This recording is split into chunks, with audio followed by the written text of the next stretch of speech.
Welcome to Twin City Talk. Today we are talking with Alek Wasserman from Triad Music Academy. Welcome. Thank you for having me. I'm excited to be here. Glad to have you. So tell us a little bit about what you do at Triad Music Academy. Yeah, so we are, as far as I can tell, and it's difficult to get exact numbers on this, but as far as I can tell, we are the largest independent music lessons program in the city of Winston-Salem. Cool. We teach predominantly piano lessons, but we also have violin, voice, and guitar. And one really unique feature that we have is that we have in-home piano lessons. So as long as you're kind of within range, so to speak, we will come to your house to teach your piano lesson. Cool. So how did you get into this? Well, it was really a super long journey, and it was kind of a series of a bunch of different mistakes that I made that sort of accidentally my way into being a music school owner. But the shortest version of this story probably is that I had been a public school or a charter school music teacher for 4 years. And in 2022, I pretty much decided, hey, you know what? I'm not getting what I need out of this anymore. The job had changed significantly with COVID going on, and it was just way harder to do, and I needed a change, and I tried a bunch of different things, and actually one of those things was I got like halfway through the process of being selected to be an FBI agent, and I figured out I'm just not a fast enough sprinter, so I just can't run the bad guys down, so I went back to, okay, what am I going to do? And I only had so many skills because I had worked as a music teacher, I had taught piano lessons, and I had been in the National Guard as a pianist, which is kind of how the FBI route came about. And so I was like, I'm just going to do the thing that I know, which is teach piano lessons, and I'm going to do it by myself. So then I left public school teaching at the end of that school year. I officially organized the business in April of 2022. And just went all in from about June, basically. So we are, depending on how you want to look at it, like 3+ to 3.5 years old. Yeah, well, you must have blew up pretty fast to be now already the biggest one here in Winston. Yeah, well, we're what I mean when I say the largest independent is if you look at some of the other options around town, they're either not in Winston-Salem directly or not really a program or supported by a university. So gotcha. I'm not sure that we have exactly the most students out of any place that you can look, but in terms of just one centralized program that isn't supported by a larger organization, that would be us. So we have about 238 students, I think, as of this morning. And it's probably like 75% piano, and the other instruments make up about a quarter.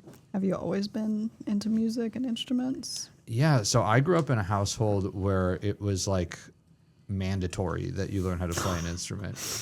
It was pretty intense, and like there were certain skills. Like I got to college and like didn't know how to do laundry when I was first there because it was like, no, you practice. That's what you do, and like, you know, wasn't allowed to touch a stove because it might hurt my hands or, you know, stuff like that. Wow. So I grew up in a pretty intensive household, and my brother is also a professional musician. He's a cellist. So was there an expectation that you would be professional at it, that you would go do something beyond? Like, yes and no. I think that was more of a gray area, but it was for sure that until you graduate and go on, like, you are going to be a competent musician, because this is something we value. If I can ask, like, what's the impetus behind that? I mean, just that your parents were super big into it and saw the value in it, or? Yeah, well, I think there's a couple things. So first of all, my parents are both lawyers, and fun fact about lawyers, most of them hate the fact that they're lawyers. So I think if you asked my parents now, they might, be a little less strongly opinioned in that regard. But I think it was part of it was like, we don't want you to be a lawyer. We want you to do something. And my dad always said, I became a lawyer because I'm the one person in the family who can't do anything. Because his whole family is full of like visual artists. For all the lawyers that are listening, I know this is a rough lesson. Yeah, I'm sorry. I don't have anything against attorneys. It's just, this is what I grew up with. This is what I grew up hearing all the time.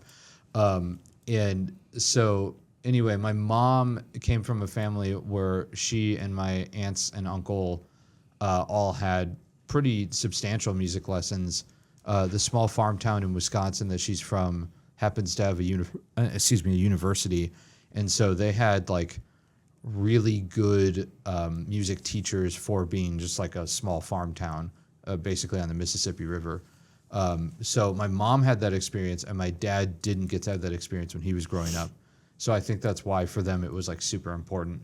And then, it was intense, but obviously I liked it and I stuck with it because my whole career has been music or music adjacent, basically. Yeah. Yeah. How many instruments can you play? That was going to be my question. Was it just piano, or is there many more things? So the only instrument that I play on what I would call a professional level is the piano. I went to school for that. I'm actually a School of the Arts alum, surprisingly enough, right? Here in Winston. Yeah, go Pickles. But I have had some singing. I had to do that in college a little bit. I grew up playing violin and viola in the orchestra because it's hard to plug into a public school program, with piano. So most of the time I was playing violin or viola, sometimes piano. And when I was in the National Guard Band, they had me doing some percussion as well, in particular keyboard percussion. So like glockenspiel and, bells and things of that nature that are easy to understand if you're a pianist. Because it's laid out like a piano. Exactly. Yeah. Yeah. That's cool. Yeah, That's very cool. And a lot of different instruments. I would think that would require a broad bandwidth of skill to be able to play all the different instruments like that. Yeah. To me, they don't line up. Maybe to you, they're like, well, it's an easy transfer. Well, for me personally, the big thing is I've never seriously played any instrument that I had to put to my mouth. And that's like a whole other ball game. I did have to do a little bit of that. So my master's degree is in music education. And I did just like a 1-year master's initial certification. So most music ed people, they'll go through an undergrad program in music ed and they'll have 4 years to learn all the methods classes and get like really deep into teaching the different instruments and such. I did not have that exact opportunity. So it was just like, here's half a semester where we're taking the classes, then half a semester where now you're in student teaching, and then rinse and repeat and some summer courses. So when we did the brass and winds method classes, I had to like try playing clarinet and trumpet and stuff, and I'm really bad at those. So that's part of why we don't teach those instruments, at least not yet, because I'm pretty particular about quality control when it comes to music lessons. And if you'll notice, all 4 of the instruments that we teach are instruments that I mentioned when you asked me what I play. Yeah. I used to sing. It's people don't even think about your voice being an instrument usually, but it is. It absolutely is. Yeah. Absolutely. Yeah. But I don't really miss it. I had to compete in it, so I definitely don't miss that part of it. Yeah, it can be pretty intense. Actually, we've got a few students that have done some competitions, and they actually this last time around in the Winston-Salem Piano Teachers Association Moxley competition at the lowest age group, because again, being so new, we don't have that many older kids, just period. But at the lowest age group, we went 1-2, so I was pretty happy with that. Nice job. What's the youngest age you teach piano? And I think the youngest we've had was like 2.5. really, that seems really young. Yeah. You definitely, with the right kid, can be 3 or 4. Wow. We use a different curriculum, so we're pretty big on piano safari. And with my both music ed background, actually my undergrad was in piano pedagogy. For some reason, in the piano world, we have to call it pedagogy. We can't call it teaching. So I guess we like alliteration, but. So with that background, I was taught way more about curriculum and what you're actually teaching than the vast majority of people who teach piano lessons.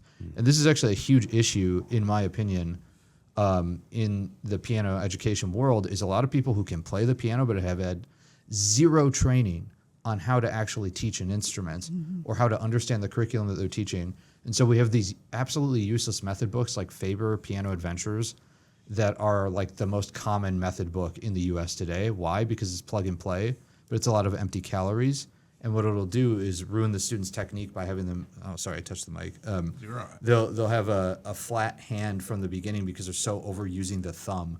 When really you should be starting with the middle finger and then going outward from there. So these 3 fingers need to be developed first before you use the thumb or the pinky. And we shouldn't base all of our reading off of rote memorization of notes from middle C going outward. It should be intervallic. So obviously, What does that mean? it means how far apart are the notes. So that's how professional musicians actually read notes. So when we're talking about what I call the up-down, which is basically pitch, side to side, I think those methods are also lagging a little bit. Piano Safari introduces eighth notes much earlier. And again, as a former public school teacher, I know kids can learn ta and tt in kindergarten, which are just devices that we use for how to say those notes. So I hear it's a deer, a female deer. that would be Do, solfege. re, Yes. yeah. Yeah. Do. Yeah. Yeah. That's part of the up and down as well. But yeah, essentially, I think that's really for TMA, Triad Music Academy, what sets us apart is we've actually put some thought into what it is we're teaching. And to answer your original question, Piano Safari has a level called Piano Safari Friends, which is intended for kindergarten and pre-K kids when they play the piano, and it's not so reading based. It's more like Suzuki influenced, where they're learning by rote, and then gradually with like a pre-staff that's very simplified, they're learning the up and the down concept, and then it hooks into level 1, which is what like a first grader through like third, fourth, fifth grader would start with just to begin with. You know, you mentioned something that I found interesting. I'm not taking anything away from the retired ladies who just want to make an extra buck that are proficient enough to or efficient enough to teach piano in their home. But on a professional piano teacher's level, that's like saying what you were saying and why it's important that you have the education background that you do is like some way just because they're good at math shouldn't always teach math. Yeah, I absolutely agree. And so I think it's really tricky in music because most people just aren't that well versed where they can make a super informed decision for their kid. And that's not to hold anything against like the average person, but it's just true. Like most people are not musicians, right? Right. And in fact, it even goes so far as I had a buddy when I was at School of the Arts who would refer to non-musicians as civilians, which I think is hilarious. Yeah, civilians. I've heard muggles too before because it's like the lifestyle is so different, the knowledge set is so different, it's so technical, and music is really not this nebulous gray talent thing or gray area talent thing that most people think it is. It's a skill set that you build upon and you can learn. And yes, talent exists, but it's really not the end-all be-all. It's training and hard work is what it is. Like most things. Yes, Yeah. yes. So what music actually is versus what people think music is are two different things. Let's start with that. But then I think a good analogy to what you're saying is so we're looking at doing a build-out with our space and getting another wall in there so we can have a 5th studio room. And I, being someone who doesn't know anything about commercial real estate construction, you know, I posted on Nextdoor and I got a couple people to come out and give me a quote. And I was like, okay, this one sounds great. This guy knows what he's doing.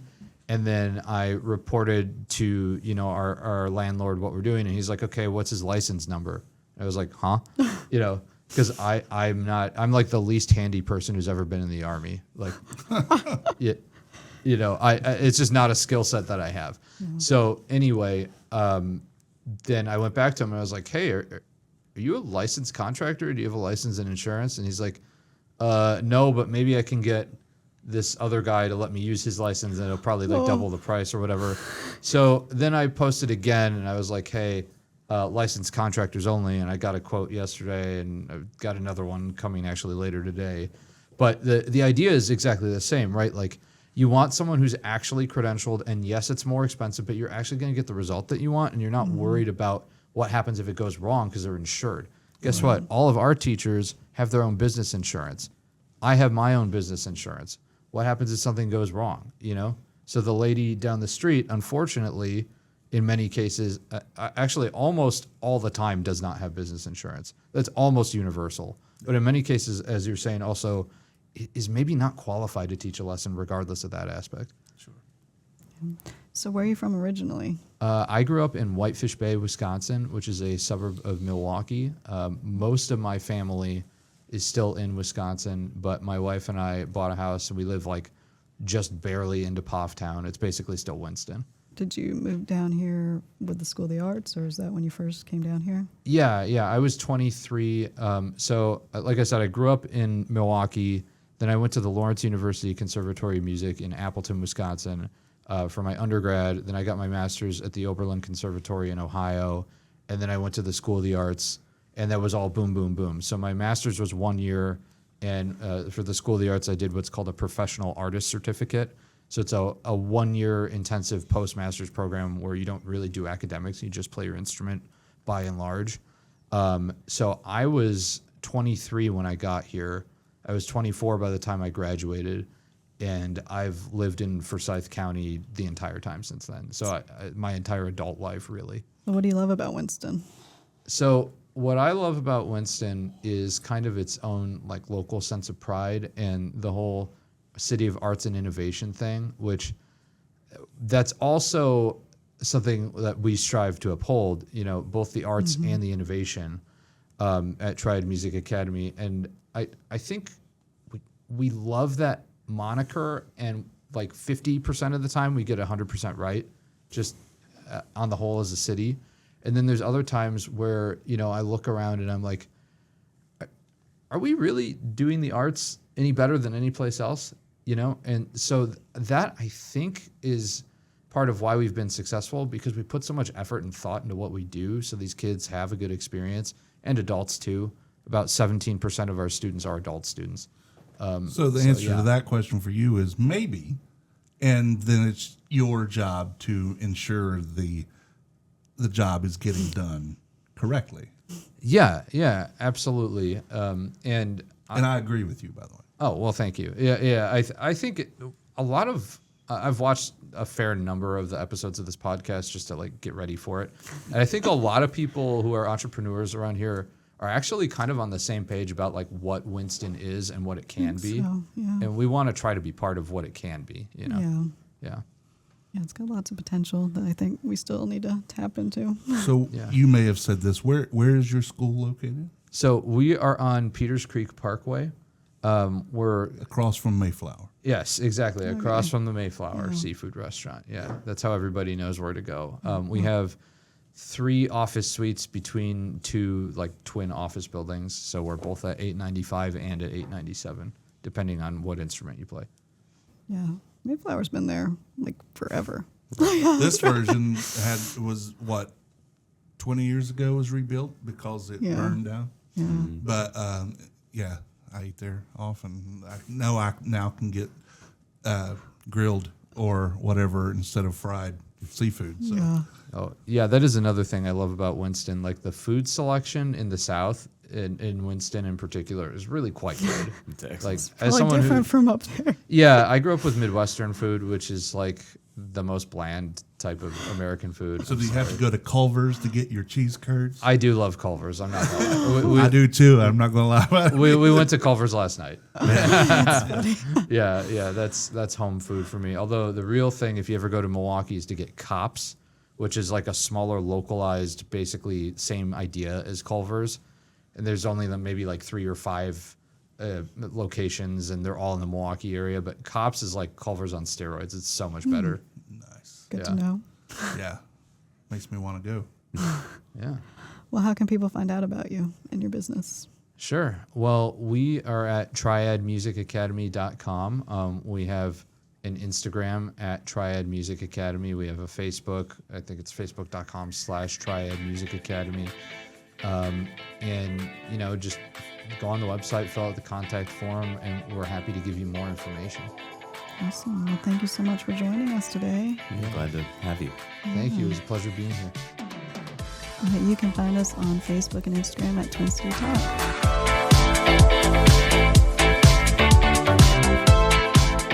The views and opinions portrayed by guests on this podcast are not necessarily those of the distributors and hosting companies. And if you love this podcast, that's great, but don't think about stealing it. Reach out to us and talk about the content because it is copyrighted.